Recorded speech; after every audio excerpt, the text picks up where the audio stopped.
Hi everyone, this is Felicia Brown with One Concept Radio, where I'm getting to know experts and educators from the massage, chiropractic, acupuncture, and spa professions. Today I'm honored to be here with Angie Dubis. Angie Dubis is a massage educator and consultant for Biotone Professional Massage Products. She also created the unique Dynamic Wraps treatment protocol to increase session effectiveness with clients who suffer from chronic pain and anxiety, and will be teaching at this year's conference in San Diego. Thanks so much for being here, Angie. Thanks for having me, Felicia. Well, anytime. We're thrilled to have you, not just here for the interview, but also at the conference. And so I want to get people excited about your classes and what's going to be going on there. To that end, I'd like to start by hearing your thoughts on something that's really close to the heart of the conference, and that's about community. Community, as you know, is a big focus at the One Concept conferences, especially with the recent addition of a community room at their events. So I'm wondering, Angie, how do you see the different healing professions working together or collaborating as a community in the future? Well, I think we've been moving in that direction for a long time. I think that when we take the client, put the client first, then community is the only reasonable way to treat them. Your body has so dynamic and has so many parts. It doesn't make sense to me that only one profession is the simple answer. So, for me, I've always found clients to get healthier with a combination of chiropractic and postural strengthening and massage, among other acupuncture and other healing modalities. So I think that as a whole, the healthcare community is starting to recognize that by working together, we can help our clients get better faster. We can help them find their way to their true selves faster. So I just see us continuing along that path, working together more, having more interdisciplinary offices, having more collaboration among therapists in different offices, communicating with each other on clients' behalf. Well, definitely that's been a big thought amongst the different presenters and experts that have been on this program. And as I've said to some other people, I've seen that firsthand in my own office. While I've been a solo practitioner for about the last 6 or 7 years after selling my very large spa where we did lots of collaboration, I started feeling the need to be around people again. And so that community isn't just for my clients and patients, but it's also for me to feel supported and to feel like I'm not alone in this, that I have other resources that I can turn to, people that I can find, new solutions or suggestions on how I might work with a client. But in some cases, that community is about, what I can do for me and how I can better take care of me. And I think that's, a thread that I've heard some people talk about, but I think many people are focused about the client. We forget how great community is for us. And that's one thing that I think is fantastic about the addition of the community room at these conferences, is that it's helping us to see how we can benefit. It's not just solely for the clients that we work together, but it's for our benefit as well. I agree with that. I think that, it's a very healthy, side benefit. I kind of keep the focus on the client because they're the ones that are coming in and paying me. But I think that, that's one of the reasons why I've always been so focused on getting continuing education for myself, because I gained so much by going to classes and meeting therapists and learning new ideas and not getting stuck in, the way I do things. And I think that is a huge benefit. And I think that's one of the things I really enjoyed about the community room when I was working in Atlanta at the AMC. I'm hanging out. I've got, Ruth Warner on one side of me, and I got Mike McGillicuddy on another, and I've got Anita Shannon 2 doors down. And, if everybody doesn't know who those folks are, they're amazing practitioners. And I'm working on a client, and I'm talking to Anita next to me who's working on a client. And we're chatting back and forth about, oh, yeah, what are you doing there? And oh, I'm doing this. And, well, I'm doing this over here because of this. And then you have this client hopping from table to table with these different amazing practitioners helping them. And so it was just really cool to see everybody, collaborating on that client, seeing the client get excited about moving from one table to the other. It was just so fun. And I think that that's the other side of it, too. It makes it more fun when you have partners in crime to help you support yourself and educate yourself and help the client. And, I mean, it's the way it should be. Absolutely. Well, it's obvious whenever, I know you pretty well, it's obvious whenever I talk to you that you are just completely enamored with what you do and that you have a true passion for providing care and for being in the industry. Is there anything in particular that you would say you love most about the massage profession or the healing arts industry? I mean, there's so much I love about what we get to do, but I would say that the most rewarding, my favorite part, I guess, is when I have a client who comes in, and I get this quite often. I have folks who call me who come in for sessions who are, I don't really know what you do. So and so told me I had to come see you. And she couldn't really tell me exactly what it is you do. And that's because I really deal with the body from a whole perspective. I try to understand what's going on for a client, without getting into details or out getting into counseling. I try to understand, are they happy? Are they not happy? Do they feel overwhelmed in their life? Do they feel like they're heard? Where does their body hurt? What can they do? What can't they do? They can't walk the dog, or they can't go to the mall, or they can't walk for more than 5 minutes without saying, what are their abilities and their limitations? Which is normal conversation when the client first comes in for hopefully any therapist. So I like to take it that step further and understand a little bit more about what's going on psychosocially. Again, not so much about details, but about the general vibe that person is experiencing in their life.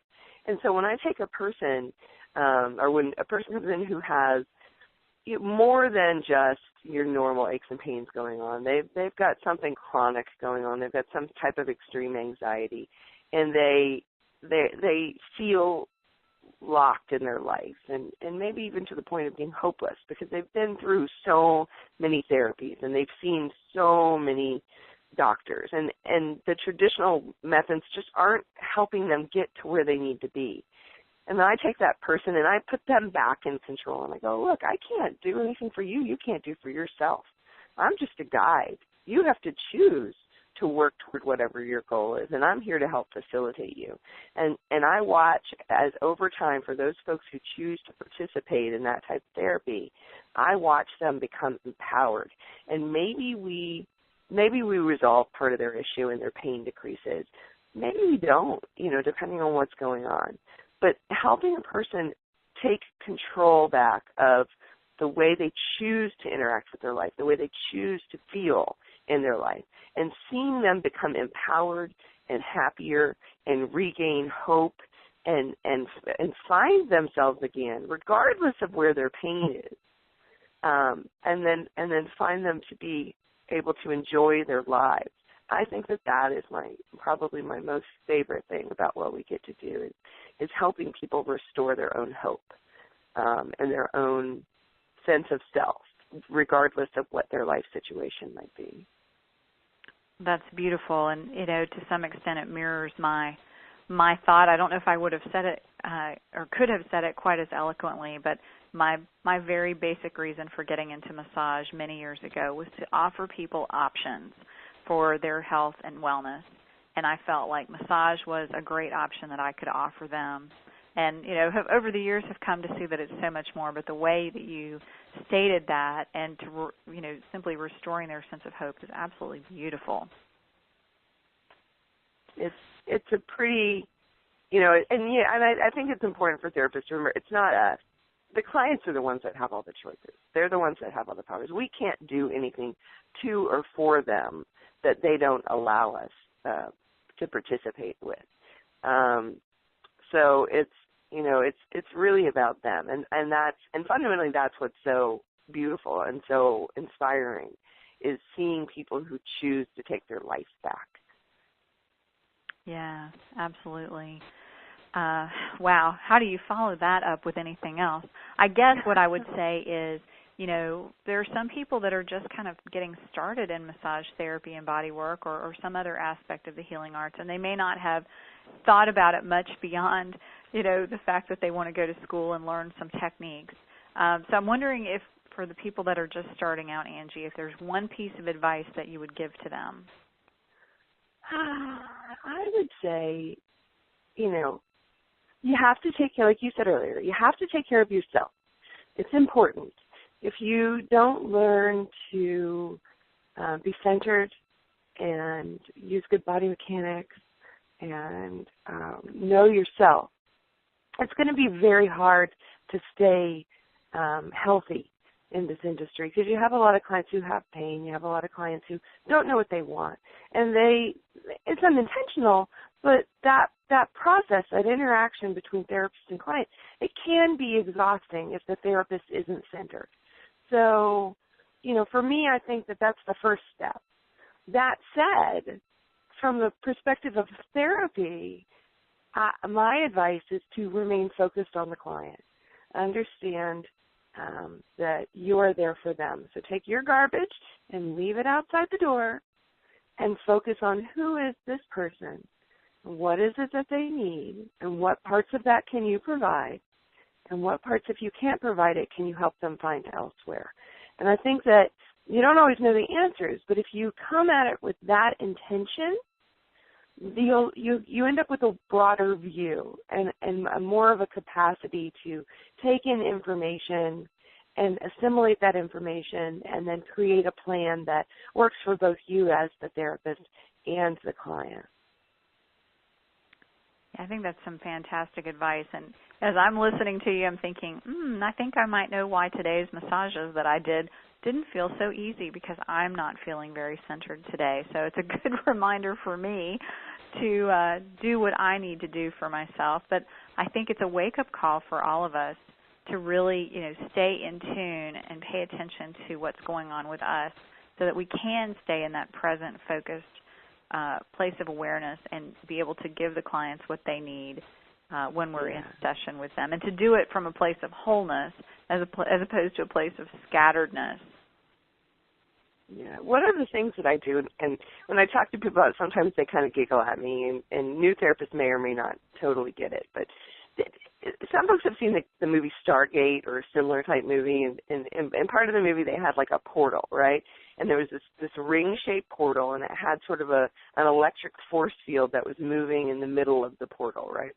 And I sort of imagine on the door that leads into my office where my massage table is, I sort of imagine that type of energy portal, right, and as I walk through the door into my massage office before every therapy, I kind of imagine that as I push through that portal, all of my stuff, all of my I don't feel good today or what I'm worried about or whatever, it can't pass through the portal with me. So as I pass through, it just gets left right on the other side of the door. And so and after years of doing this, I mean, it's hilarious, because even if there's not a client on the table and I walk through my office door to, go get a hand towel or something, I'll feel myself move through that portal, and I'll be like, oh, I'm just going to stay in here for a second. It's like my little safe zone, because I've so conditioned myself to do that. Regardless of when I walk in and out of my office, I can sort of feel my garbage get left at the door, and then when I walk back through, I pick it back up. But it works really well, because on those days that I'm not feeling super great, or I'm having a little bit of a harder time for some personal reason, when I walk through that door, it literally just stays on the other side. And as I'm working on the client, if I catch myself sort of filtering into thoughts of, oh, did I feed the cat, or did I remember to lock the door, or what? I catch myself and I go, oh, no, that's not what this is about. And I'll focus back on, what does this client's tissue feel like underneath my fingertips? And I'll force myself to focus on my fingertips and what that feels like and what that tissue feels like, and try to imagine the tissue underneath the body and see the muscles and see the heart beating, see their lungs expanding with their breath, and really bring myself, and I'll catch myself and bring myself back into their body and feeling what's going on for them. And I think that that's sort of the other thing. You have to be able to tune into yourself quickly enough to know that you're drifting off into your own world, and then consciously pull yourself back. Focus is not something that comes naturally. It is a practice, and the only way to maintain it is to catch yourself when you're not doing it.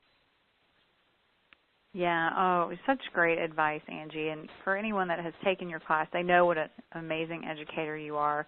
I know they're going to be signing up in droves, but before then, people are going to want to find a way to reach out to you, connect, and learn more about what you do and what you have to say and share. What's the best way for people to reach out and find you? Email is probably the best way to get in touch with me. And my email address is Angie, A-N-G-I-E, at integrateme.com, but it's spelled a little funny. It's INTEGREATME. So that word great in the middle there is spelled out. So integrateme.com. And you have a blog on the Biotone website, is that correct? And people can probably learn about that. Yeah, just go to biotone.com. At the top of the page, there's actually several kind of cool links on there that I like to remind people of. There's the In Touch blog, which is you can link from the top or the bottom of the page.